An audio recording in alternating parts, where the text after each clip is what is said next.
Hello pot stickers. If you like sweet, crunchy, salty, and spicy all mixed together, you're gonna love these candied peanuts. They are so quick and so easy to make and are super satisfying. Now, I don't usually eat a lot of sweet things and I haven't really shown you any on my channel yet, but every now and then I do get a craving for something on the sweet side. If you want to see more sweet recipes, please leave a comment down below and let me know. I'm starting with a heavy bottom pot that's heated to a medium high. I'm adding 1 cup of granulated sugar and 1/3 cup of water. In goes 2 cups of raw peanuts. It's best to use raw. They're going to get well cooked in this hot sugar. You want to stir this up until all the sugar is dissolved and the peanuts are completely coated. Continue stirring and cooking this until the syrup cooks down. After about 3 minutes or so, you're going to see that the mixture starts to thicken up.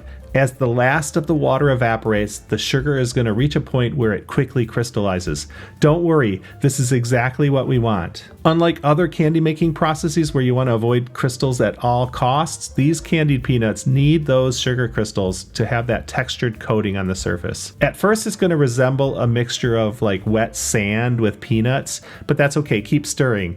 After a couple of minutes, you're going to see that the sugar starts to melt on the bottom of the pan. This is the caramelization that we're looking for to create the coating on the nuts. It is very important that you keep stirring and scraping that sugar up. You don't want the caramel to stay on the bottom and burn. It can easily go from caramel to black burnt char in just a matter of seconds, so keep it moving around. If you see that it's darkening too quickly and heating too hot, you can turn that heat down, and if you need to take it off the stove for a minute, go ahead. You want to keep stirring and keep cooking these peanuts until it has a glistening coating on it. You want most of that sugar to be melted, but not all. Again, we're looking for that crunchy crystalline texture to be there too. Once it's almost to the end and most of the sugar has melted, turn off the heat. I'm adding in a healthy pinch of salt, about a half a teaspoon or so. I'm also adding in a half a teaspoon of chili powder. This is a Kashmiri chili powder I'm using today, but cayenne works well too. This Kashmiri chili is not too hot, but does add a nice subtle hint of heat. And you want that spice just to be very subtle. You don't want it to overpower these peanuts. You can make it as spicy as you like. You can certainly leave out the chili. These nuts are great with a little bit of cinnamon or a splash of vanilla if you like it less savory and more with the sweet flavors. At this point, you also want to be really careful not to burn that chili as it will impart a bitter taste, so make sure you add this really at the end of cooking. Pour out your caramelized nuts onto a baking tray and spread them out to cool. Once they are completely cooled, store them in an airtight container and they'll stay good for quite some time. I tell you, these kicked up candied peanuts are my go-to snack when I crave something sweet.